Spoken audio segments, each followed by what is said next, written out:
Hi there, it's B More with Just a Bunch of Nerds, and I'm here to continue teaching you about the game Dice Masters. So we went over in the previous video the beginner information, card layout, how a turn goes, purchasing dice, and we're going to go now into some of the more intermediate areas of the game, such as fielding characters, special abilities, and combat. So we're going to start off with a few different scenarios here. Okay, so I've got a bit of a scenario set up here, and what we're going to first go over is lasting effects of characters. Now we've got two we're going to go over here. We're going to start off in our field. We have 3 pawns and 1 Punisher die, and this is our opponent's field over here, and they have 2 pawns. Now in my reserve pool, after my rolls, I was left with Dr. Doom, and the card we're using here is Dr. Doom, Reed Richards' rival, and 2 masts, which is his fielding cost. So we're going to pay these 2, put them into our transit area, and we're going to field Dr. Doom. Now Dr. Doom's ability, while Dr. Doom is active, each non-villain character gets -1 attack, -1 defense. So the only character in the field right now, for both sides, is Dr. Doom. So all other characters in the field will take a penalty of -1 attack and -1 defense, and they will keep that until he leaves play. So in this case here, this Punisher die, which has 6 attack, 3 defense, now becomes 5 attack and 2 defense. And all these pawns, which have 1 attack and 1 defense, take that penalty, which would make them 0 attack and 0 health, or defense. And when you are reduced to 0 in your defensive total, you are knocked out. So these 2 would be moved into the opponent's knocked out area, and these ones would be moved into the prep area or knockout area. Now for another scenario involving lasting effects, we have the same characters in our field, except this time in our reserve pool we have Green Goblin, and the card we're using here is Green Goblin, Goblin Lord. And his ability is, while Green Goblin is active, your sidekicks get +1 attack, +1 defense. So, for the 0 fielding cost, we will field him. Now this one here specifies your sidekick characters, unlike Dr. Doom, which affects all characters that are non-villains. So in this case, all 3 of my pawns would become 2 attack, 2 defense, until Green Goblin has been removed from the field. The next game effect we're going to go over here is when fielded. And so we have the card Storm, African Princess. And her ability is, when fielded, re-roll a target opposing character. If the result is not a character, place that die in your opponent's use pile. So we have a 0 fielding cost for Storm. We would field her. You then get to select, when she's fielded, one of your opponent's characters and roll them. So we'll take this sidekick, we'll roll it. In this case, it stayed a sidekick, it would stay in play. If it becomes an energy, then again you follow the card text. In this case, it would put the sidekick die into the opponent's use pile. Some of them put the energy back in the reserve pile, some of it put into the prep area. You just have to follow what the card says. With that, several different abilities when fielded. You have chances to deal damage to characters, deal damage to your opponent. What we're going to do now is we're going to go into the attack step. The first step of the attack step is declare attackers and resolve attacking abilities. So this time we are going to choose to attack with all 3 of our pawns. So we put them in the attack zone. None of the pawns have attacking abilities. We move on to step 2, declare blockers. So our opponent decides whether or not they want to block the pawns that are coming through.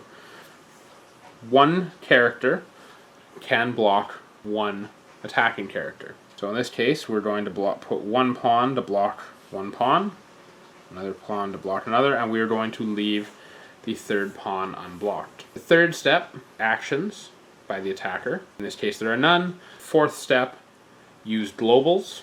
The final step is assign and resolve damage. And then we will, once that's done, resolve any effects caused from damage or being knocked out.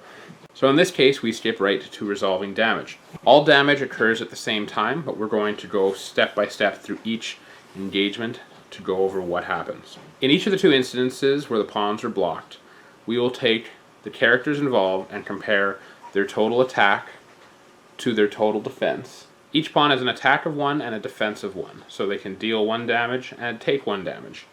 So they will each deal their damage to each other, and this will cause them to take enough damage to knock them out. So both of these cases here, these pawns will be set to be knocked out. The third pawn over here is unblocked, and so it will deal its damage directly to the opposing player, and they will take 1 damage.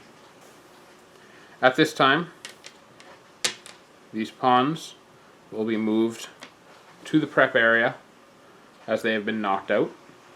And in the cleanup step, any unblocked characters will go into the player's used pile. Any effects and damage that have been done are now removed. In this case, anyone who took damage took enough to be knocked out, so it has no effect. Next, we're going to show you an example of attacking and blocking abilities. Right now in the field, we have Punisher McRook. When Punisher assigns to attack, knock out 1 target opposing character. Your opponent may prevent this effect by paying 2 life. So first step, declare attackers and resolve attacking abilities. At this time we will choose to knock out one of the 2 beast dice. Both are the same at this point, so we will knock one of them out. The next step is declare blockers and resolve blocking abilities. At this time the defending player will block Punisher with Beast. And they have Beast mutate 666. When Beast blocks, draw 1 die and place it in your prep area. Also has a burst ability. Instead, draw 2 dice, place 1 in your prep area and the other in your used pile. So upon doing this block, the player will draw 2 dice from their bag. Let's say they got 2 pawns. 1 will go into their used area and 1 will go into their prep area. The third step, use action dice. As you see there, a Powerbolt action die had just appeared in our reserve area. The attacker is able to use any actions they still have in the reserve. Powerbolt deals 2 damage to target character or player. The player could elect to use their Powerbolt and deal 2 damage to the player or 2 damage to any character. In this case, they could knock out the beast that is blocking their Punisher. If they deal the 2 damage to the beast, Beast will be knocked out. And we will move on to globals. In this case we'll have none. And now resolving damage. Now a common confusion that came up in this game is that since Beast has now been removed due to Powerbolt, that Punisher will go through unblocked. That, however, is not the case. Once a character has been blocked, they're always blocked. When coming to resolving damage, the Punisher would deal and take no damage as the person that has blocked them has since been knocked out. And any character that is blocked and stays alive goes back into their field zone for use on future turns. Now I'm going to take time to talk a bit about globals. Globals can be played during 2 phases of the game. The main phase, which is when the active player has finished rolling their dice and is now fielding characters. They can use action dice, buying characters. The second time is before damage resolves in the attack step. When playing as the active player, your opponent is allowed to use globals before you move on to your attack step. And the global that we're going to refer to right now is on Phoenix Red, and on the bottom, global. Pay lightning bolt, target character must attack. So in front of us here we have the active player with Green Goblin and a pawn in front of them, and the inactive player with 2 pawns. When the active player is ready to move on to their attack step, they have to give the courtesy. They are ending their main step, and this allows the inactive player 1 more chance to play global abilities. So the inactive player is going to pay 1 lightning bolt, and they are going to use Phoenix's global and force Green Goblin to attack. Now that the attack step starts, the attacker has no choice but to put this player into the attack zone. They are not required to attack with anyone else, but they are required to attack with that character. In this case, we have a 2 attack and 2 defense Green Goblin. When blockers get assigned, the defender is going to make the decision to block with 2 characters instead of 1. When it comes to damage resolution on multiple characters, the multiple defenders add up their total attack strength and compare it to the one attacker's defense strength. In this case, the pawns have a total of 2. The Green Goblin has 2 as well, so the Green Goblin would be knocked out. When dealing damage to multiple blockers, the attacker has the choice of how they want to distribute their damage. Their options are deal all the damage to one character, or they can split their damage up and deal it to multiple characters. So in this case, they could deal 2 damage to one pawn, knocking only one out, or they could deal 1 damage to each pawn, knocking both of them out. The next scenario we have is going to involve characters being removed from the attack zone. In this case, the attacking side is going to attack with their Punisher McRook, and that allows them to knock out 1 character, and they're going to choose to knock out this beast. However, the defender decides to pay the 2 life and keep that beast alive. The defender is now going to assign their blockers, and they are going to assign all 3 characters to block Punisher. For each of these beasts, the defender would get to draw 2 dice, because there's the burst symbol, and put 1 in their prep area and 1 in the use pile. So in a total, 6 dice will be drawn, 3 will go into the prep area, 3 in the use pile.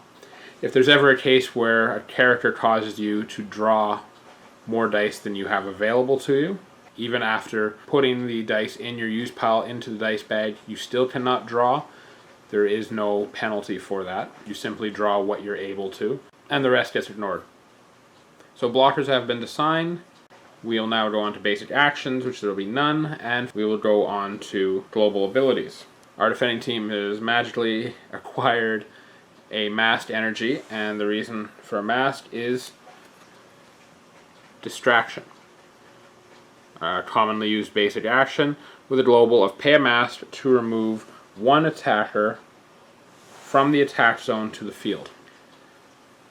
Our defending team will pay that 1 mask, and they will remove Punisher from the attack zone. At this time, all 3 beasts have no one that they're engaged with, so when it comes to resolving the combat, they will simply go back to their field zone, not taking any damage.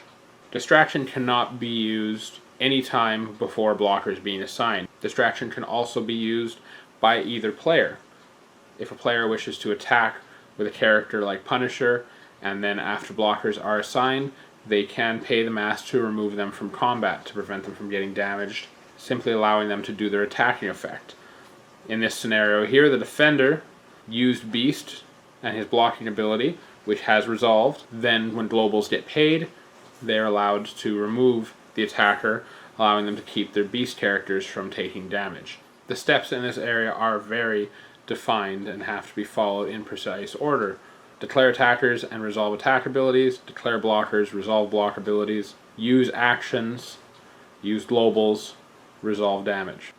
There's one more bit of information that I want to go over, and this has nothing to do with attacking. This is just a rule that has caused some confusion amongst people. So during the draw step, you are required to draw 4 dice from your dice bag. I am using this bottom area to represent the dice bag just so the mechanics can be seen easier. So when the player goes to draw from the bag, they will draw their dice. In this case, they will draw out 2 because that is all that's in there. What will happen at this point is you will fill the dice bag by moving all dice from the use pile into the dice bag, and you will continue to draw until you get your 4 dice. So in this case, only 1 die was moved in there, and so that will be drawn. And now the player has drawn 3 of their 4 dice, and there are no other dice available to them. What would happen at this time is for every die that you are not able to draw of your 4, you will take 1 damage and gain 1 generic energy for that turn. So in this case, 1 damage and 1 generic energy. 2 damage and 2 generic energy. Generic energy can be used to buy dice as long as you have the matching energy dice, or you're buying a basic action which has no energy type. Generic energy is the same type of energy you get when you roll a basic action die and get the 2, where you have 2 generic energy.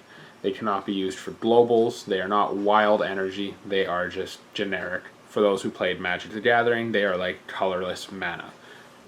So I want to thank you for watching our second video on Dice Masters and how to play. At this point, I have shown you what you need to know to complete a basic game of Dice Masters, shown you some of the abilities that are out there and the steps that you need to take. Play the game until your opponent's life or your life is reduced to 0. If you have any questions, you can comment on here. Contact us on Facebook. We'll link our page in the description. We're looking forward to making more videos showing more specific combinations using cards, the different special effects that there are out there, common questions that come up. So once again, this is Be More with Just a Bunch of Nerds signing off. See you soon.